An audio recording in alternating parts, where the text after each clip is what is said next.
Sa atin ang pagbabalik sa kasaysayan, kabilang sa mga denominasyon sa relihiyon ng Iglesia Filipiniana Independiente o Aglipayan Church ay tanyag din po ang denominasyong ito, si Gregorio Aglipay. Alamin natin ang kasaysayan nito mula kay Xiao Chua sa Showtime, Ako ay Pilipino.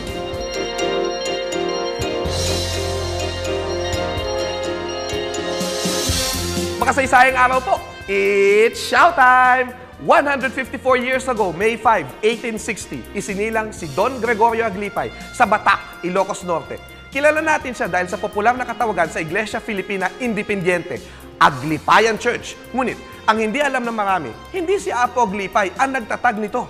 Ang IFI o Philippine Independent Church ay tinatag noong August 3, 1902 ng mga miyembro ng Union Obrera Democratica na noon ay pinamumunuan ng unang labor leader sa Pilipinas, si Isabelo de los Reyes. Don Belong, idineklara nila ang kanilang sarili bilang isang bagong nasyon na hindi kumikilala sa kapangyarihan ng Santo Papa sa Roma. Nangamba si Don Belong na baka mapalitan lamang ng mga Amerikano ang mga prailing Espanyol na namumuno noon sa simbahan. Bilang isang scholar at folklorista, naniniwala si Don Belong na maaaring magsama ang mga sinaunang paniniwala ng mga Pilipino at ang Kristyanismo. Kinumbinsi niya noon ay nagdadalawang isip pa na si Apo Aglipay na kumalas na sa Roma at pamunuan ang kanilang simbahan. Bagamat ex-kumulgado, tapat si Apo Aglipay sa magisterium o sa otoridad ng Iglesia Katolika. Ngunit, kilala rin siya na kampyon ng kapariang Pilipino.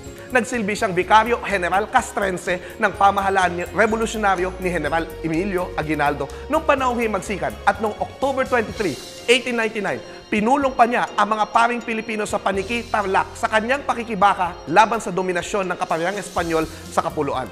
Dalawang Jesuita ang tumungo kay Apo Aglipay upang magpapirma ng dokumento na sumusumpang mananatili siyang tapat sa Roma.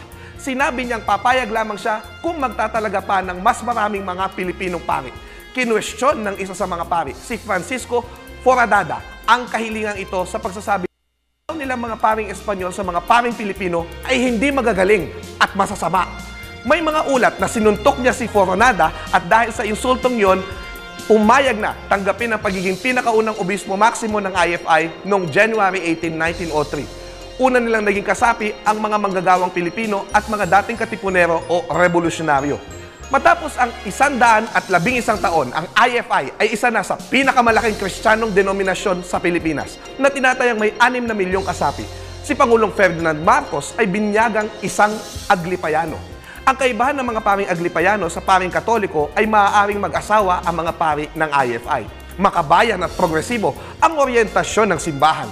Minsan na nilang kinilalang isang santo, si Dr. Jose Rizal, at kumikilala sa mahal na Birhen ng Balintawak, isang imahen ng Birheng Maria na kawangis ni Inang Bayan at may kasamang batang katipunero na may nakasukbit na itak sa tagiliran at may dalang watawat na may nakasulat na, "Ama ko, sumilang nawa ang aming pagsasarili." Ang kanilang pagiging makabayan ay makikita sa halimbawang paglingap sa mahirap ng kanilang ikasyam na obispo maximo na si Alberto Aramento ng Tarlac-Tarlac. Kawan at brutal na pinatay si Ramento noong Oktubre 2006. Isang aral na maaaring makuha mula sa mga Aglipayano ay ito. Kung tunay na mahal mo ang Diyos, dapat mahal mo rin ang bayan mo. Pro Deo et Patria.